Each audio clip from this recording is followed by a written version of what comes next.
안녕하세요. 오늘은 올해 2월 탈북을 한 분의 사연입니다. 이제 겨우 조사를 마치고 막남한 사회에 나온 분인데요. 한때 조선중앙TV 아나운서로 화려한 삶을 살았으나 남편의 죽음 후 김정은의 부름과 접대 강요까지 정말 험한 일을 당하며 힘겨운 삶을 살게 되어 극단적인 선택까지 고민했지만 홀어머니의 간절한 부탁으로 탈북을 했다고 합니다. 인기 아나운서에서 한순간에 추락한 이분의 삶이 너무나 가여웠는데요. 아직 남아있는 친인척들을 위해 가명을 사용하시기로 한 점 양해 부탁드리며 이번 사연을 통해 김정은의 잔인함과 악랄함이 조금이라도 더 알려졌으면 한다는 이분의 이야기를 꼭 끝까지 들어주세요. 안녕하세요. 저는 김미경입니다. 28살이고 북한에서는 조선중앙TV 아나운서로 일했어요. 지금은 대한민국에서 새로운 삶을 시작했습니다. 아직도 생소한 게 너무 많지만 많은 분들의 도움으로 차차 하루하루 적응을 해 나가고 있죠. 오늘은 제가 어떻게 탈북을 하게 되었는지 이야기를 해보려 합니다. 지금도 생각하면 너무 힘들지만 인민의 고열을 빨아먹고 인권을 유린하는 김정은의 악랄함이 조금이라도 더 알려졌으면 하는 마음으로 하나씩 이야기해보겠습니다. 어렸을 때부터 저는 텔레비전 속 아나운서들을 동경했어요. 그들의 맑은 목소리, 단정한 모습이 너무나 멋있어 보였거든요. 특히 우리 어머니가 항상 우리 미경이는 목소리가 참 예쁘구나. 커서 아나운서가 되면 좋겠다. 라고 하셨던 게 기억나요. 학교에서도 저는 늘 모범생이었어요. 특히 국어 시간이 가장 좋았죠. 선생님들은 제 또랑또랑한 목소리와 발음을 칭찬하셨어요. 고등중학교 때는 교내 웅변대회에서 1등을 했는데 그때 느낀 성취감이 아직도 생생하네요. 조선중앙TV에서 일하는 사람이 되고 싶다는 제 목표를 달성하기 위해 대학에 들어가서는 더욱 열심히 공부했어요. 조선어 발음법, 방송화법, 그리고 당의 사상과 정책에 대해서도 깊이 배웠죠. 밤늦게까지 거울 앞에서 발음 연습을 하고 뉴스 원고를 읽는 연습을 했어요. 때로는 목이 쉴 정도로 연습했지만 절대 포기하지 않았어요. 그리고 마침내 꿈에 그리던 조선중앙TV 아나운서가 되었죠. 처음 카메라 앞에 섰을 때 그 떨림과 설렘을 잊을 수가 없네요. 제 목소리로 어버이 수령님을 찬양할 수 있다는 것도 기쁘고 전국에 울려 퍼진다는 생각에 가슴이 벅찼죠. 제 인생에 꽃이 핀 것 같았어요. 방송국에서 남편도 만났거든요. 남편은 방송국 기계실에서 일하던 사람이었는데 여느 북한 남자들 같지 않게 참 자상했죠. 우리는 자연스럽게 가까워졌고 결혼까지 하게 되었어요. 결혼식 날 동료들과 가족들의 축하를 받으며 정말 행복했어요. 이제 제 인생에 더 바랄 게 없다고 생각했죠. 하지만 그때는 몰랐어요. 이 행복이 얼마나 덧없는 것인지를, 그리고 제가 믿고 있던 모든 것들이 얼마나 허술한 거짓말 위에 세워져 있는지를. 매일 아침 방송국에 출근하면서 저는 진심으로 제 일을 사랑했어요. 당과 수령님의 은혜, 우리나라의 위대함을 전하는 것이 제 사명이라고 믿었거든요. 때로는 현실과 방송 내용 사이에 괴리감을 느낄 때도 있었지만 그건 제가 아직 부족해서 그렇다고 생각했어요.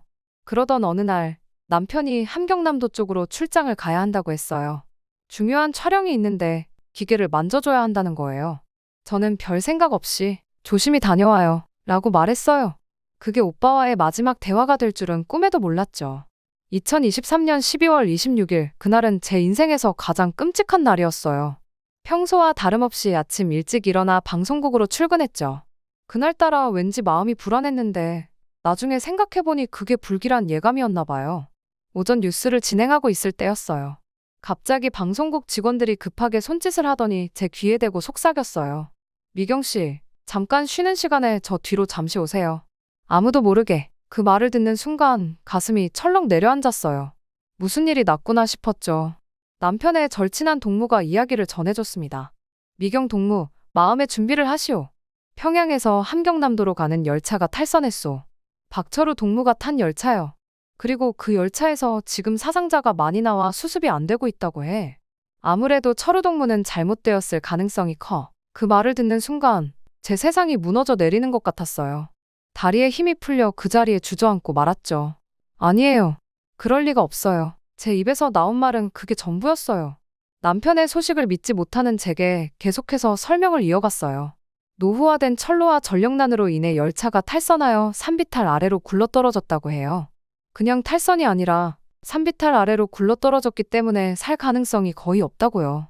그 말을 듣는 순간 제 귀에서 윙하는 소리가 났어요. 주변에 모든 소리가 멀어지는 것 같았죠.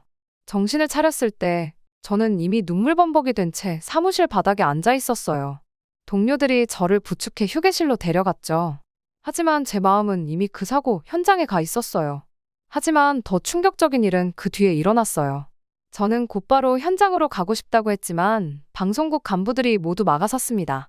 지금은 아무도 현장에 접근할 수 없소. 상부의 지시야. 그리고 그날 저녁 뉴스에서 그 큰 사고에 대해 단 한마디도 언급되지 않았어요. 마치 아무 일도 없었던 것처럼 평소와 다름없는 뉴스가 진행되었죠. 저는 남편이 죽은 그날도 빵긋빵긋 웃으며 수령님의 은혜를 이야기하고 있어야 했습니다. 인민들을 너무나 사랑하시어 오늘도 불철주야 밤낮 없이 시차를 다니시는 수령님. 제가 무슨 정신으로 방송을 마쳤는지 알 수가 없었습니다. 다른 무엇보다 사고 현장에 가보고 싶었어요. 필사적으로 사고 현장에 가려고 했는데 도무지 방도가 없었습니다. 모든 길은 막혀 있고 군인들이 지키고 있어서 아무도 접근할 수 없었어요. 저는 그저 멀리서 바라볼 수밖에 없었죠. 산 아래로 뒤엉킨 철로와 부서진 열차의 잔해가 보였어요. 그 광경을 보며 저는 또다시 눈물을 쏟았어요. 저 끔찍한 광경 밑에 남편이 깔려 있을 거잖아요. 며칠이 지나도 공식적인 발표는 없었어요. 사망자 명단도 유가족에 대한 위로도 없었죠. 그저 모든 것을 덮어버리려는 듯 했어요. 생사 확인도 안 되고 시신을 찾을 수도 없고 장례를 치를 수도 없었죠. 저는 그저 집에서 남편의 사진을 보며 울기만 했어요. 어머니가 오셔서 저를 위로해 주셨지만 그 어떤 말씀도 제 마음에 구멍을 메울 수는 없었어요. 그러던 어느 날 한 동료가 몰래 저에게 말해 주었어요. 미경 동무, 사실은 이번 사고로 400명 넘게 죽었다오. 그래서 이렇게 죽을 힘을 다해 사건을 덮는 거야. 그 말을 듣는 순간 저는 온몸에 소름이 돋았어요. 400명이 넘는 생명이 죽었는데 이렇게 아무런 관심이 없다니. 사고 이후 일상으로 돌아가는 것은 정말 힘들었어요. 매일 아침 방송국에 출근해 뉴스를 전해야 했지만 마음은 무거웠죠. 제일 힘든 건 제가 전해야 하는 뉴스는 북한의 위대함과 수령님을 찬양하는 내용이었고 동료들은 마치 아무런 일도 없었다는 양 그 사건에 대해서는 이야기를 하지 않는 거였어요. 남편의 절친했던 동무들도 마치 남편이 존재하지 않았던 것처럼 행동했죠. 이런 분위기 속에서 저는 점점 더 고립감을 느꼈어요. 숨을 쉴 때마다 폐가 찔리는 느낌이었습니다. 어느 날 한 선배 아나운서가 저를 조용히 불렀어요. 우리가 일을 할 때 개인의 감정은 섞으면 안 돼. 우리는 그저 주어진 역할을 할 뿐이야. 자꾸 이렇게 티를 내면 너가 곤란해진다고. 그 말을 듣고 저는 더욱 혼란스러웠어요. 이게 정말 우리가 살아가야 할 방식인가? 그러던 어느 날 뜻밖의 소식을 들었어요. 중앙당에서 저를 부른다는 거였어요. 처음엔 무서웠죠. 제가 뭔가 잘못한 게 있나? 하고 걱정했어요. 하지만 그건 제 생각과는 전혀 다른 것이었습니다. 중앙당 간부가 저를 맞이했어요. 김미경 동무, 당신의 아나운서로서의 능력이 최고 수령 장군님의 눈에 들었소. 장군님께서 특별히 당신을 만나고 싶어 하시오. 그 말을 듣는 순간 저는 온몸에 소름이 돋았어요. 이게 무슨 의미인지 직감적으로 알 수 있었거든요. 그 순간 저는 완전히 절망했어요. 이 체제 속에서 저는 그저 하나의 도구일 뿐이구나. 제 의지, 제 감정은 전혀 중요하지 않은 거예요. 거절은 할 수 없었습니다. 그날 저녁, 저는 난생 처음 타보는 차를 타고 지하의 통로를 거쳐 생전 처음 가보는 곳으로 갔습니다. 어디를 어떻게 거쳐서 갔는지는 모르겠어요. 눈을 가리고 갔거든요. 꽤 오래 갔고 여기가 지하인 것 같다는 느낌만 있습니다. 그리고 저는 제가 항상 제 입으로 찬양해왔던 장군님에게 철저하게 유린을 당했습니다. 이것이 인민에게 사랑을 베푸는 장군님인가 싶어 웃음이 나더군요. 너무 허탈해서 웃으니까 좋아하며 덩달아 따라웃던 그 돼지 같은 모습이 아직도 생생합니다. 일자로 걷지도 못할 정도로 살이 쪄서 사실 남자로서의 역할은 전혀 할 수 없는 사람이라 더 변태적인 성향을 가지고 있었던 것 같아요.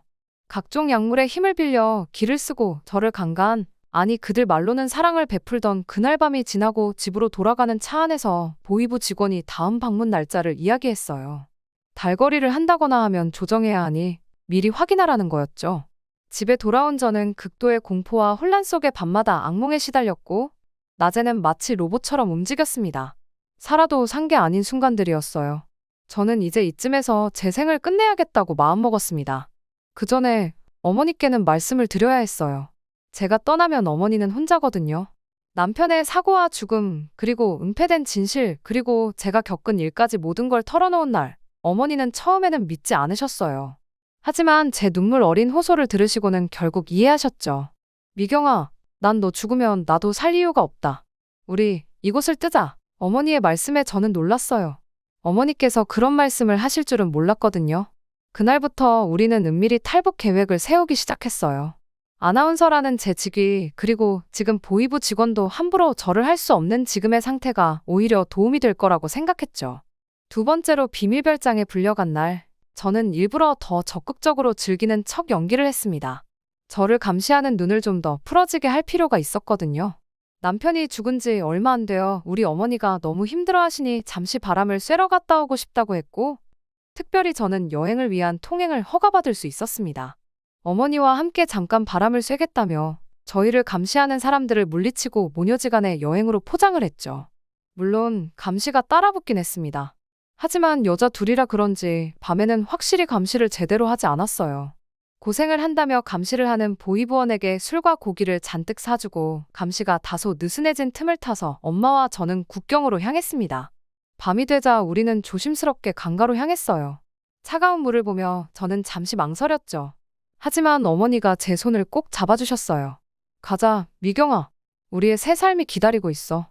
우리 하루를 살아도 사람답게 살자. 2월 달의 강물은 몹시도 차가웠습니다. 물속으로 들어가는 순간 온몸이 얼어붙는 것 같았어요. 하지만 뒤돌아볼 순 없었죠. 우리는 필사적으로 헤엄쳤어요. 숨이 턱까지 차오르고 팔다리가 저려왔지만 포기할 순 없었어요. 강을 건너는 동안 저는 계속해서 기도했어요. 제발 우리를 안전하게 지켜주세요. 그리고 마침내 우리는 중국 땅을 밟았어요.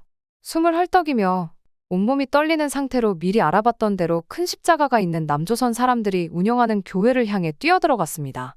갑자기 나타난 저희를 보고 교회 사람들은 깜짝 놀란 표정이었어요. 하지만 그 놀란 표정은 금세 따뜻한 미소로 바뀌었죠. 저희가 탈북민인 걸 한눈에 알아본 것 같았죠. 어서 오세요. 이제 안전하니 안심하세요. 한 중년 남성분이 우리에게 다가와 부드럽게 말씀하셨어요. 그 목소리에서 진심 어린 걱정과 안도감이 느껴졌죠. 그분은 우리를 안쪽 방으로 안내하셨어요. 방 안에는 이미 몇몇 탈북민들이 있었어요. 그들의 얼굴에서 제 모습을 볼 수 있었죠. 두려움, 불안, 그리고 희망이 뒤섞인 표정이었어요. 한 젊은 여성분이 우리에게 따뜻한 물과 수건을 가져다 주셨어요. 먼저 몸을 녹이세요. 곧 식사도 준비해 드릴게요. 그녀의 부드러운 말투와 따뜻한 미소에 저도 모르게 눈물이 났어요. 처음에는 약간의 의심이 있었어요. 북한에서는 항상 남한 사람들을 조심하라고 배웠으니까요. 하지만 이분들의 진심 어린 행동과 말투를 보며 그동안 제가 얼마나 잘못된 생각을 하고 있었는지 깨달았어요. 특히 기억에 남는 건 한 할머니였어요. 그분은 저희 어머니의 손을 꼭 잡고 고생 많으셨어요. 이제 안전하니 걱정 마세요. 라고 말씀하셨죠. 그 순간 어머니의 눈에서 눈물이 흘렀어요. 저 역시 더는 참을 수 없어 울음을 터뜨렸습니다. 이분들은 우리가 필요한 모든 것을 준비해 주셨어요. 깨끗한 옷, 따뜻한 음식, 그리고 무엇보다 안전한 공간을요. 하지만 가장 큰 선물은 그들의 따뜻한 마음이었어요. 우리를 판단하거나 경계하지 않고 그저 한 인간으로서 대해주는 그 태도가 얼마나 감사했는지 몰라요. 그날 밤, 안전한 방에 누워 생각했어요. 이것이 진정한 인간애구나. 이것이 우리가 그토록 듣고 자랐던 동지애보다 더 깊고 따뜻한 것이구나. 그 순간 제 마음속에 남아있던 작은 의심들마저 모두 사라졌어요. 그리고 이분들의 노력 덕에 저희는 제3국을 거쳐 엄마와 제가 드디어 한국행 비행기에 오를 수 있었습니다. 비행기가 이륙하는 순간이 아직도 생생합니다. 북한에서 겪었던 끔찍한 일은 이제 없을 것이고 이제 정말 자유를 누르며 살 수 있다는 생각에 정말 감격했던 것 같아요. 인천공항에 도착한 그 순간부터 모든 것이 새로웠어요. 비행기에서 내려 터미널로 들어서는 순간 저는 그 자리에 얼어붙었어요. 눈앞에 펼쳐진 광경이 너무나 압도적이었거든요. 천장은 높고 유리로 되어 있어 햇살이 쏟아져 들어왔는데 북한에서 본 어떤 건물과도 비교할 수 없을 만큼 웅장하고 현대적이었죠. 사방에 늘어선 안내 스크린들, 반짝이는 바닥, 그리고 분주히 오가는 사람들. 마치 다른 세상에 온 것 같았어요. 사실 공항 직원들의 친절한 미소에 처음에는 경계심이 들었어요. 북한에서는 이런 친절함이 의심의 대상이었거든요. 하지만 그들의 진심 어린 태도에 곧 마음이 풀어졌죠. 어서 오세요. 환영합니다. 라는 말을 들었을 때 저도 모르게 눈물이 났어요. 그런데 현대적인 시설도 시설이지만 가장 놀라웠던 건 사람들의 표정이었어요. 자유롭고 편안해 보였죠. 누군가 감시하고 있다는 두려움 없이 그저 자신의 일상을 살아가는 모습이 정말 부러웠어요. 무엇보다 자유롭게 숨 쉴 수 있다는 느낌. 그 순간 저는 깨달았어요. 이제 정말 새로운 삶을 시작하는구나. 더 이상 누군가의 눈치를 보며 살지 않아도 되는구나. 국정원에서의 조사, 그리고 하나원에서의 적응까지 처음엔 모든 게 어색하고 낯설었습니다. 특히 남한의 언어는 꽤 까다로웠어요. 오랜 시간 굳어진 북한 말투를 버리고 남한에서 쓰는 단어들을 쓰는 것이 아직도 어렵긴 합니다. 그래도 대한민국까지 오는 길, 그리고 대한민국에서의 적응을 도와주신 모든 분들을 위해 저도 뭔가 도움이 되는 활동을 하고 싶습니다. 우선은 제 경험을 다른 사람들과 나누면 어떨까 해요. 탈북자 단체에서 강연도 하고 유튜브 채널도 운영을 하고요. 딱 하나 걸리는 게 북한에 남아있는 친인척인데 이 문제만 해결된다면 북한의 실상을 알리고 또 남한 사회를 이해하는 데 도움이 되고 싶습니다. 또 TV의 북한 전문 패널로 여러 프로그램에 출연하고도 싶고요. 물론 아직도 힘든 순간들이 있어요. 가끔 꿈에서 남편을 만날 때인데요. 늘 그렇듯 환하게 웃으며 나타나 말해요. 미경아, 잘 살고 있구나. 나도 너무 행복해. 그 모습을 보면 가슴이 미어져요. 꿈에서 깨고 나면 한동안 울음을 멈출 수가 없어요. 남편 없이 혼자 이곳에 온 것에 대한 죄책감이 절 괴롭혀요. 물론 그의 죽음 때문에 어쩔 수 없는 선택이었지만 그래도 마음 한구석이 무거워요. 남편의 묘지도 제대로 만들어주지 못하고 떠나온 것이 너무나 가슴 아파요. 때로는 이런 생각이 들어요. 내가 정말 옳은 선택을 한 걸까? 남편이 살아있었다면 우리 함께 왔을 텐데. 이런 생각이 들 때마다 눈물이 앞을 가려요. 하지만 동시에 남편이 저를 이해해 줄 거라는 생각도 들어요. 그는 늘 제가 행복하기를 바랐으니까요. 그리움, 후회, 안도감, 새 삶에 대한 감사함. 이 모든 감정이 뒤섞여 제 마음을 복잡하게 만들어요. 자유를 얻었지만 그 대가로 남편과의 추억 그리고 그와 함께 할 수 있었던 미래를 포기해야 했어요. 이 선택이 과연 옳았는지 지금도 가끔 의문이 들어요. 하지만 이내 마음을 다잡아요. 남편은 분명 제가 이렇게 자유롭게 살길 바랐을 거예요. 그의 죽음이 헛되지 않도록 그리고 그가 꿈꿨던 자유로운 삶을 대신 살아가는 것이 제가 할 수 있는 최선이라고 생각해요. 그래서 더 열심히 살아가려고 노력해요. 남편을 위해 그리고 이곳에서 새롭게 시작한 제 자신을 위해서요. 북에 두고 온 친구들과 가족들 생각에 마음이 아플 때도 있고 가끔은 이곳 생활에 적응하기 힘들 때도 있지만 이제는 제가 선택한 삶을 살고 있다는 사실이 저에게 큰 힘이 되고 어머니가 저보다 더 빨리 적응하셔서 그것도 큰 위안이 됩니다. 앞으로의 삶은 제가 어떻게 꾸려가느냐에 따라 달라지겠죠? 사실 앞으로의 삶이 어떨지 아직 잘 모르겠어요. 하지만 한 가지 확실한 건 이제 제 삶은 제가 선택할 수 있다는 거예요. 그것만으로도 너무나 감사하고 행복합니다. 앞으로도 저는 지난 상처를 지워가며 자유를 감사하게 생각하고 열심히 살아보려고 하니 많이 응원해 주셨으면 좋겠습니다. 소개해드릴 사연은 북한의 엘리트 중 엘리트만 갈 수 있는 평양이대 출신 김정은 일가 주치의로 근무했던 의사의 이야기입니다. 북한 내 구국영웅 집안의 자녀로 태어나 탄탄대로의 길을 걸을 수 있던 그에게 우연히 한 여성을 만나 북한 기쁨조의 실상을 알고 그들을 돕다 죽을 위기까지 처한 사연인데요. 모든 걸 내려놓고 북한의 악랄함을 모두에게 공개하기 위해 목숨 걸고 탈북한 그의 이야기를 꼭 전달해달라고 합니다.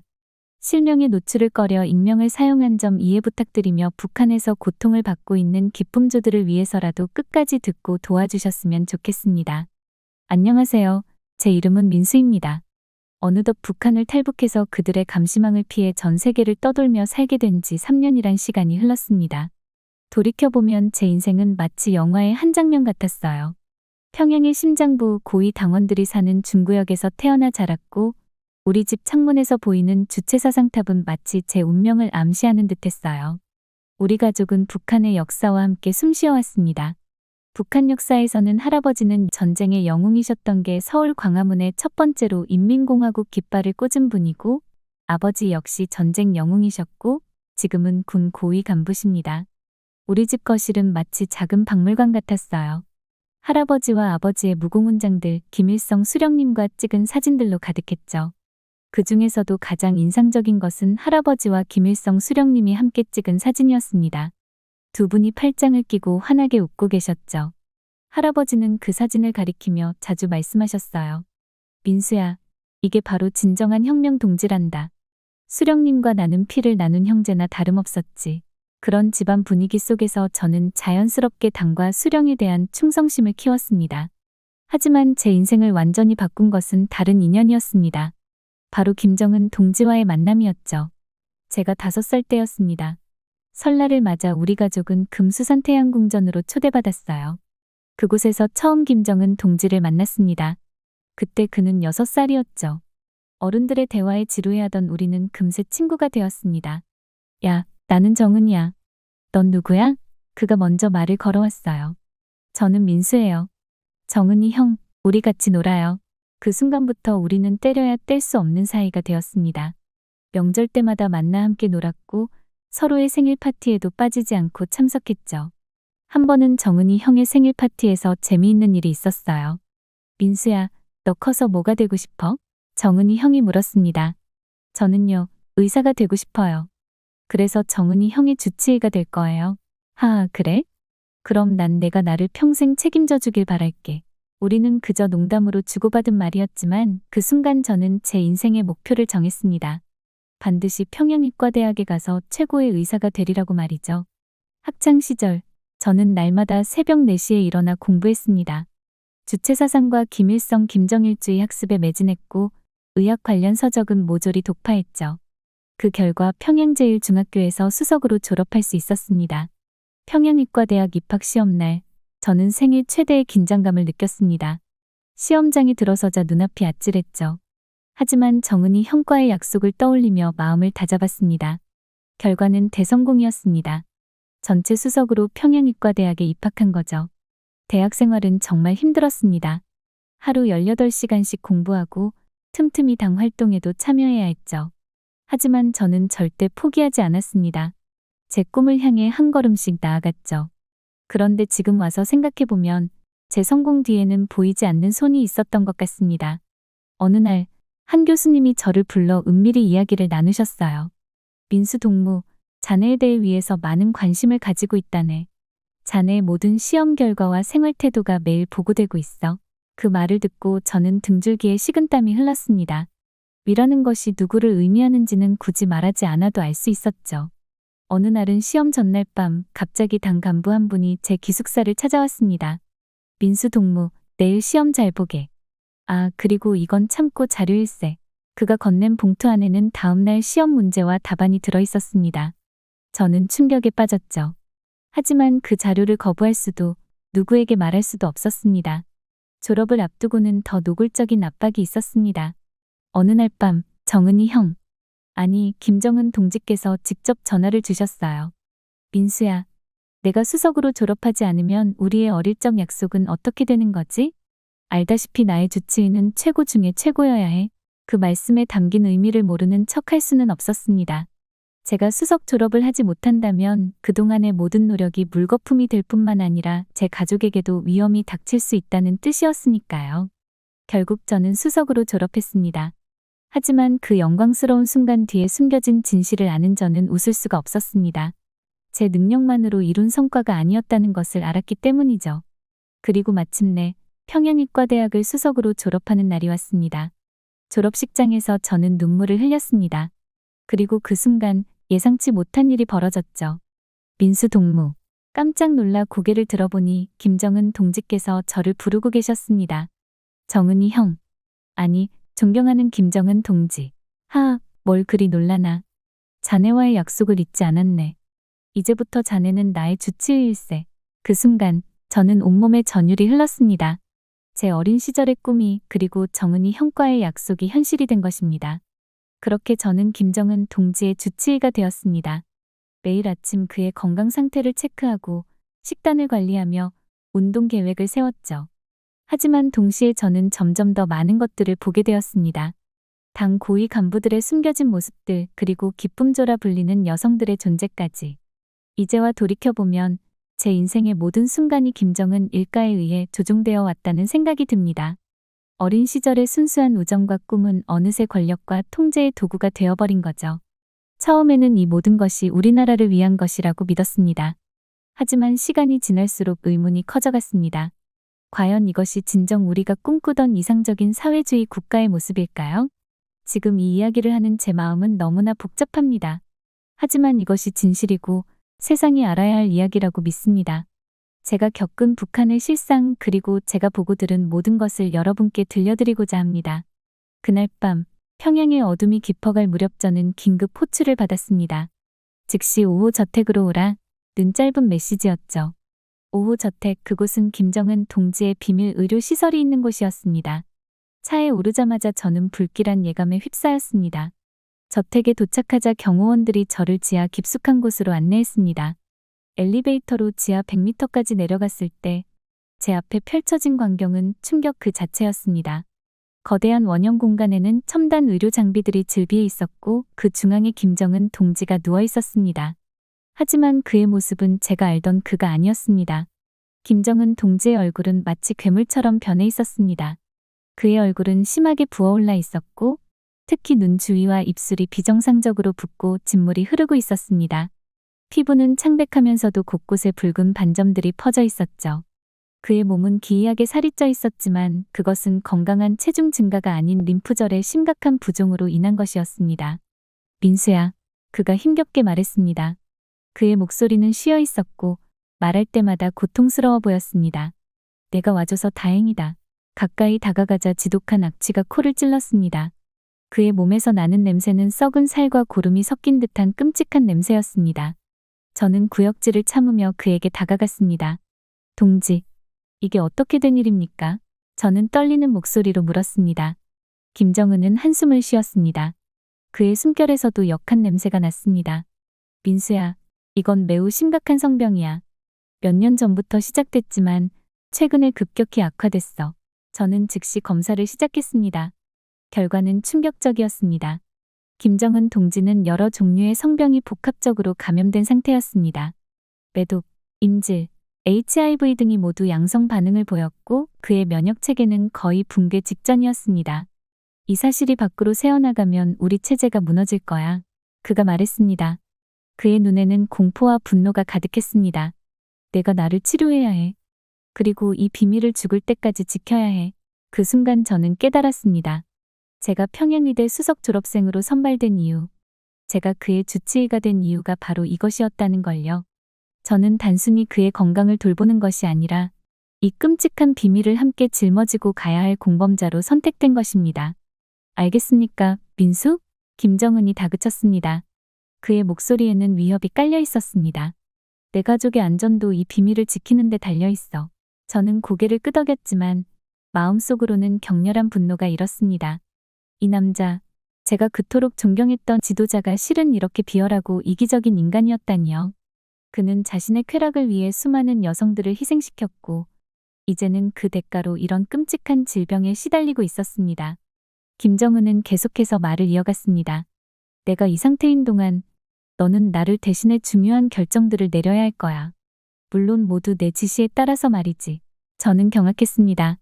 그가 말하는 중요한 결정이란 게 무엇인지 짐작할 수 있었습니다. 그것은 분명 더 많은 주민들을 억압하고 더 많은 자원을 착취하며 어쩌면 더 위험한 전쟁 도발까지 포함될 수 있는 것이었습니다. 그리고 민수야, 김정은이 덧붙였습니다. 내 상태를 치료하기 위해서라면 어떤 수단과 방법도 가리지 마. 필요하다면 주민들을 실험 대상으로 삼아도 좋아. 어차피 그들은 나를 위해 목숨을 바칠 준비가 되어 있는 충성스러운 시민들이니까. 그 말을 듣는 순간 저는 온몸에 소름이 돋았습니다. 이 남자는 정말로 악마였습니다. 그는 자신의 생명을 위해 수백만 주민의 목숨을 아무렇지 않게 희생시킬 수 있는 냉혹한 독재자였습니다. 이제 제 앞에는 두 가지 선택만이 남아 있었습니다. 이 비밀을 간직한 채 김정은을 치료하고 체제를 유지하는 데 기여할 것인가, 아니면 모든 것을 세상에 폭로하고 도망칠 것인가. 제 손에 들린 주사기가 떨리기 시작했습니다. 이 주사기 하나로 저는 김정은의 생명을 끝낼 수도 있었습니다. 하지만 그렇게 되면 제 가족은 어떻게 될까요? 그리고 이 포갑적인 체제 아래에서 신음하는 수백만 북한 주민들은 또 어떻게 될까요? 김정은은 제 망설임을 눈치챘는지 날카롭게 말했습니다. 어서 치료를 시작해. 그리고 명심해. 내가 나를 배신한다면 내 가족뿐만 아니라 너와 관련된 모든 사람들이 3대에 걸쳐 숙청될 거야. 그의 말에 저는 몸서리를 쳤습니다. 이것이 바로 제가 그토록 충성을 맹세했던 체제의 실체였습니다. 거짓과 폭력 그리고 공포로 가득 찬 왕국. 그리고 저는 이제 그 왕국의 가장 어두운 비밀을 알게 된 공범자가 되어버린 것입니다. 김정은의 끔찍한 실상을 목격한 후 저는 극도의 충격에 빠졌습니다. 이 비밀을 누군가와 나누고 싶었고 가족들에게 조심스럽게 이야기를 꺼냈습니다. 아버지, 어머니, 김정은 동지의 건강에 대해 제가 알게 된 사실이 있습니다. 제 말을 들은 부모님의 반응은 예상과 완전히 달랐습니다. 아버지는 흥분된 목소리로 말씀하셨습니다. 아들아, 이거야말로 우리 가문의 영광이 아니겠니? 내가 수령님의 비밀을 알게 되었다는 건 그만큼 내가 신임을 받고 있다는 뜻이야. 이건 정말 큰 영광이란다. 어머니도 기쁨에 찬 얼굴로 덧붙이셨습니다. 그래, 민수야. 이제 너는 더 큰 권력을 가질 수 있을 거야. 우리 가족 모두가 더 좋은 대우를 받게 될 거라고. 이 비밀을 잘 간직하고 수령님을 위해 더욱 열심히 일해야 한다. 부모님의 반응에 저는 깊은 절망감을 느꼈습니다. 그들은 이미 깊이 세뇌되어 있었고 체제의 어두운 면을 보려 하지 않았습니다. 저는 더 이상 말을 잇지 못했고 그저 고개를 끄덕일 뿐이었습니다. 그로부터 며칠 후 저는 미애를 처음 본 그날을 떠올렸습니다. 1년 전 새로운 기쁨조 선발이 있었던 날이었죠. 평소와 다름없이 건강검진을 위해 대기실에 있었는데 갑자기 주변이 술렁이기 시작했습니다. 저 아이를 보셨습니까? 정말 천상의 미인이에요. 이런 미인은 처음 봅니다. 우리 수령님께서 정말 좋아하실 것 같아요. 호기심에 고개를 돌렸을 때 저는 그 자리에서 얼어붙고 말았습니다. 그곳에 한 소녀가 서 있었는데 그녀의 미모는 말 그대로 숨이 멎을 정도였습니다. 긴 생머리가 반짝이는 눈동자, 도자기처럼 하얀 피부, 그리고 붉은 앵두 같은 입술. 마치 천상에서 내려온 선녀 같았죠. 그녀의 이름은 미애였습니다. 함경북도 무산군의 작은 마을에서 온 18살의 소녀였죠. 미애가 입장하자 대기실의 모든 시선이 그녀에게 집중되었습니다. 심지어 오랜 경험으로 무덤덤해진 고위 당원들조차 그녀의 미모에 입을 다물지 못했습니다. 김정은 동지께서 직접 선발 현장을 방문하셨을 때 그의 반응은 더욱 놀라웠습니다. 평소 과묵하시던 그분의 눈이 휘둥그레졌고 입가에는 미소가 번졌습니다. 이런 미인이 우리나라에 있었다니. 정말 놀랍군. 김정은 동지의 말씀에 주변 사람들은 고개를 끄덕이며 동의했습니다. 하지만 미애의 외모만큼이나 놀라웠던 것은 그녀의 태도였습니다. 대부분의 소녀들이 겁에 질려 있을 때 미애는 당당하고 자신감 넘치는 모습이었습니다. 제가 정말 영광스럽습니다. 수령님, 미애가 고개를 숙이며 말했습니다. 저를 선택해 주셔서 감사합니다. 제 가족을 위해 그리고 조국을 위해 최선을 다하겠습니다. 그녀의 말에 김정은 동지는 더욱 흡족해 하셨습니다. 좋아, 내 열정이 마음에 든다. 앞으로 큰 활약을 기대하마. 검진을 하는 동안 저는 미애와 대화를 나눌 기회가 있었습니다. 그녀의 말 한마디 한마디에서 자부심이 느껴졌습니다. 의사 선생님, 저는 정말 행복해요. 이제 제 가족들이 굶주리지 않아도 될 거예요. 제가 이렇게 나라를 위해 봉사할 수 있다는 게 자랑스러워요. 그녀의 순수한 열정을 보며 저는 복잡한 감정에 휩싸였습니다. 한편으로는 그녀의 순수함이 안타까웠고 다른 한편으로는 그녀가 곧 겪게 될 현실에 대해 걱정이 되었습니다. 그로부터 1년. 오늘 제 앞에 다시 선 미애는 제가 기억하던 그 소녀가 아니었습니다. 한때 빛나던 그녀의 눈빛은 사라졌고 자신감 넘치던 목소리는 떨리고 있었습니다. 의사 선생님, 미애가 떨리는 목소리로 말했습니다. 제발 저를 좀 도와주세요. 저는 미애의 눈에서 깊은 고통과 절망을 읽을 수 있었습니다. 그녀의 몸은 여러 성병의 흔적으로 가득했고 정신적 외상의 징후도 역력했습니다. 미애야, 무슨 일이 있었던 거니? 제가 조심스럽게 물었습니다. 미애는 고개를 숙인 채 이야기를 시작했습니다. 그녀가 겪은 1년간의 경험은 제가 상상했던 것보다 훨씬 끔찍했습니다. 밤마다 이어지는 접대, 끊임없는 폭력과 학대, 그리고 인간 이하의 대우. 처음에는 정말 영광스럽다고 생각했어요. 하지만 이건 지옥이에요. 미애가 흐느끼며 말했습니다. 매일 밤이 고통스러워요. 하지만 도망칠 수도 없어요. 제 가족들이 위험해질 테니까요. 그녀의 이야기를 들으며 저는 점점 더 큰 충격에 빠져갔습니다. 제가 알고 있던 세계가 얼마나 왜곡되어 있었는지 그리고 제가 얼마나 눈을 감고 있었는지 깨닫기 시작했습니다. 선생님, 저는 이곳을 떠나고 싶어요. 하지만 어떻게 해야 할지 모르겠어요. 미애가 절박한 눈빛으로 저를 바라보았습니다. 저는 미애를 바라보며 깊은 갈등에 빠졌습니다. 이제 선택의 기로에 서 있었습니다. 계속해서 이 끔찍한 체제의 일부로 남을 것인가, 아니면 미애와 같은 희생자들을 돕기 위해 무언가를 할 것인가. 제 마음속에서는 양심과 의무감, 두려움과 분노가 격렬하게 충돌했습니다. 한편으로는 이 체제에 충성을 다해온 제 자신과 가족들의 안위가 걱정되었고, 다른 한편으로는 미애와 같은 무고한 희생자들을 그냥 외면할 수 없다는 생각이 들었습니다. 그 순간 저는 제 인생에서 가장 중요한 결정을 내려야 한다는 것을 깨달았습니다. 이 결정은 제 삶을 완전히 바꿀 수도 있었고, 어쩌면 목숨을 잃을 수도 있는 위험한 선택이 될 수 있었습니다. 하지만 미애의 눈물 젖은 얼굴을 보며 저는 더 이상 이 부조리한 현실을 모른 채 할 수 없다는 것을 깨달았습니다. 제가 지금 이 자리에 있는 이유, 제가 의사가 된 이유는 바로 이런 순간을 위해서가 아니었을까요? 미애야, 제가 조용히 말했습니다. 내가 널 도와줄 방법을 찾아볼게. 하지만 시간이 좀 필요해. 그때까지 조금만 더 견뎌줘. 미애의 눈에 작은 희망의 빛이 깃들었습니다.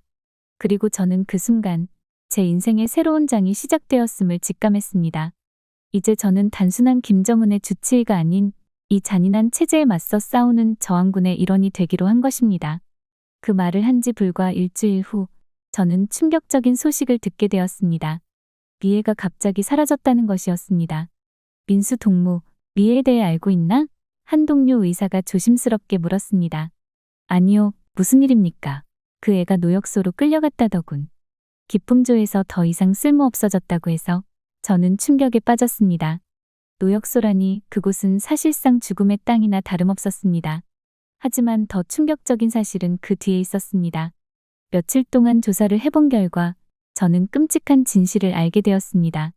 기품조에서 더 이상 활동할 수 없게 된 여성들은 두 가지 운명 중 하나를 맞이한다는 것이었습니다. 하나는 노역소로 끌려가는 것, 다른 하나는 중국으로 인신매매되는 것이었습니다. 이건 정말 말도 안 돼. 저는 중얼거렸습니다. 더 자세히 알아보니 상황은 제가 생각했던 것보다 훨씬 심각했습니다. 노역소로 보내진 여성들은 극도로 열악한 환경에서 강제 노동에 시달리다 대부분 목숨을 잃었고, 인신매매된 여성들은 중국의 농촌 지역으로 팔려가 강제 결혼을 당하거나 더 비참한 상황에 처하게 된다는 것이었습니다. 의사 선생님, 제발 저를 도와주세요. 미애의 마지막 말이 제 귓가에 맴돌았습니다. 저는 깊은 자책감에 빠졌습니다. 제가 좀 더 빨리 행동했더라면 미애를 구할 수 있었을지도 모른다는 생각이 들었습니다. 하지만 동시에 이제는 돌이킬 수 없다는 것도 알았습니다. 그날 저녁, 저는 결연한 마음으로 김정은 동지를 만나러 갔습니다. 이 끔찍한 상황을 그에게 직접 알리고 변화를 요구해야 한다고 생각했습니다.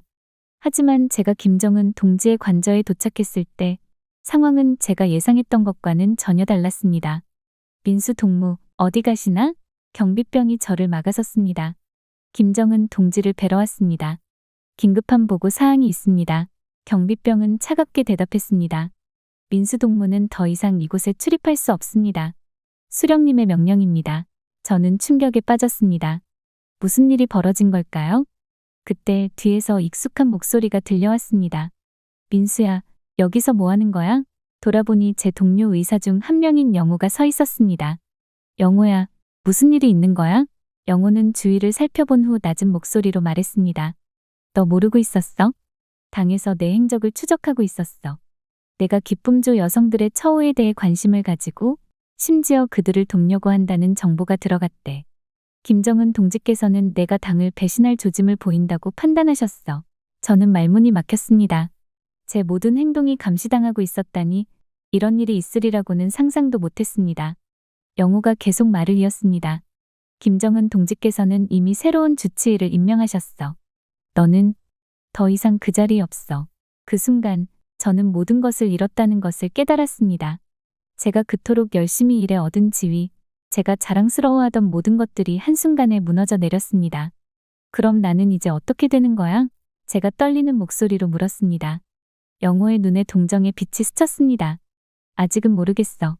하지만 조심해. 당에서 너를 주시하고 있어. 잘못하면 너도 노역소행이 될 수 있어. 그 말을 듣는 순간 저는 등골이 오싹해졌습니다. 노역소, 바로 제가 미애를 구하지 못해 그녀가 끌려간 그곳. 이제 저 역시 그 운명에 처할 수 있다는 사실이 저를 공포에 떨게 만들었습니다. 이제 저는 갈 곳을 잃었습니다. 더 이상 김정은의 주치의도 존경받는 의사도 아닙니다. 저는 이제 체제의 적이 되어버렸고 언제 잡혀갈지 모르는 도망자가 되었습니다. 하지만 동시에 이것이 새로운 시작일 수도 있다는 생각이 들었습니다. 이제 저는 자유롭게 행동할 수 있습니다. 미애와 같은 희생자들을 돕기 위해, 이 잔인한 체제에 맞서 싸우기 위해. 충격과 공포에 휩싸인 채 집으로 돌아가는 발걸음은 무거웠습니다. 하지만 제가 본 광경은 더욱 끔찍했습니다. 우리 집 대문은 부서져 있었고 창문은 모두 깨져 있었습니다. 떨리는 손으로 문을 밀고 들어가자 집안은 아수라장이 되어 있었습니다. 가구는 모두 뒤집혀 있었고 바닥에는 찢어진 책과 깨진 그릇 조각들이 흩어져 있었습니다. 마치 폭풍이 휩쓸고 간 것 같았습니다. 아버지, 어머니, 저는 필사적으로 부모님을 찾아 집안을 뛰어다녔습니다. 안방에서 초췌한 모습의 부모님을 발견했습니다. 아버지는 한쪽 눈에 멍이 들어 있었고 어머니는 구석에서 울고 계셨습니다. 아버지, 무슨 일이 있었던 거예요? 아버지는 깊은 한숨을 내쉬셨습니다. 민수야, 내가 당해서 해고당했다. 내가 반역자로 몰리는 바람에 우리 가족 모두가 연좌제로 처벌받게 된 거야. 다행히 내가 구국영웅이고 김일성 수령님의 최측근이었다는 이유로 우리 목숨은 겨우 살렸다. 하지만 이제 우리는 모든 것을 잃었어. 직위도, 명예도, 재산도. 어머니가 흐느끼며 말씀하셨습니다. 민수야, 어쩌다 이렇게 된 거니? 우리가 그토록 자랑스러워하던 내가. 저는 그 자리에 주저앉고 말았습니다. 제 행동이 가족 모두에게 이런 끔찍한 결과를 가져올 줄은 꿈에도 생각하지 못했습니다. 한때 존경받던 우리 가족이 이제는 모든 것을 잃고 사회의 밑바닥으로 추락한 것입니다. 이제 우리는 어떻게 해야 하지? 제가 절망 속에서 중얼거렸습니다. 저는 더 이상 망설일 수 없었습니다. 미애의 운명 그리고 수많은 기쁨조 여성들의 고통을 목격한 후 이 체제의 일부로 남아있을 수 없다는 것을 깨달았습니다. 탈북을 결심했지만 방법을 찾지 못해 절망에 빠져있던 그때 제 인생에서 가장 극적인 순간이 찾아왔습니다. 민수야, 기억하니? 스위스에서 만났던 토마스 말이야. 아버지의 말씀에 저는 깜짝 놀랐습니다. 6년 전 제가 평양의대 재학 중 김정은을 수행해 6개월간 스위스로 갔을 때 만난 친구였죠. 아버지, 토마스가 어떻게 됐나요? 방금 비밀리에 연락이 왔다. 토마스가 지금 유엔에서 일하고 있대. 그리고 마침 중국에 파견 나와 있다더구나. 순간 제 머릿속에 한 줄기 빛이 비쳤습니다. 이것이 우리의 탈출 기회일지도 모른다는 생각이 들었습니다. 며칠 후 토마스와 비밀리에 연락을 주고받았습니다. 그는 제 상황을 듣고 즉시 도와주겠다고 했습니다. 유엔의 비밀 루트를 통해 저를 한국으로 데려가겠다는 것이었습니다. 하지만 기쁨도 잠시 현실적인 문제에 부딪혔습니다. 부모님의 건강이 좋지 않아 힘든 탈북 과정을 견디기 어려울 것 같았습니다. 아들아, 너만 가거라. 어머니가 눈물을 머금은 채 말씀하셨습니다. 우리는 너무 늙었어. 하지만 넌 점잖니. 새 삶을 살 기회가 있어. 가슴이 찢어지는 것 같았습니다. 하지만 어머니, 아버지, 어떻게 두 분을 두고 갈 수 있겠습니까? 아버지가 단호하게 말씀하셨습니다. 내가 살아남아야 한다. 그리고 우리가 겪은 일, 이 나라의 진실을 세상에 알려야 해. 눈물을 삼키며 저는 결심했습니다. 부모님을 위해서라도 이 기회를 놓치지 말아야 했습니다. 그로부터 일주일 후, 한밤중에 저는 부모님과 마지막 작별 인사를 나눴습니다. 두만강을 건너 중국으로 들어가자마자 토마스의 팀이 저를 맞이했습니다. 그들은 저를 유엔 직원으로 위장시켜 비밀리에 한국으로 데려갔습니다. 탈북 과정은 긴장의 연속이었습니다. 매 순간 들킬까 두려웠고 부모님에 대한 걱정으로 가슴이 아팠습니다. 하지만 동시에 이것이 진실을 알리고 변화를 만들어낼 수 있는 유일한 기회라는 것을 알았습니다. 마침내 한국 땅을 밟았을 때 저는 울음을 터뜨렸습니다. 안도감, 후회, 그리움, 희망. 복잡한 감정이 한꺼번에 밀려왔습니다. 토마스, 정말 고마워. 제가 말했습니다. 난 이 은혜를 어떻게 갚아야 할지. 토마스는 미소 지으며 대답했습니다. 넌 이미 충분히 용기 있는 일을 했어. 이제 내가 해야 할 일은 진실을 세상에 알리는 거야. 그렇게 저의 새로운 삶 그리고 진실을 알리기 위한 사명이 시작되었습니다. 부모님을 두고 온 죄책감은 여전히 저를 괴롭히지만 그분들의 희생이 헛되지 않도록 더욱 열심히 살아가고 있습니다. 지금도 북한에 남아있는 사람들, 특히 기쁨조 여성들을 생각하면 가슴이 아픕니다.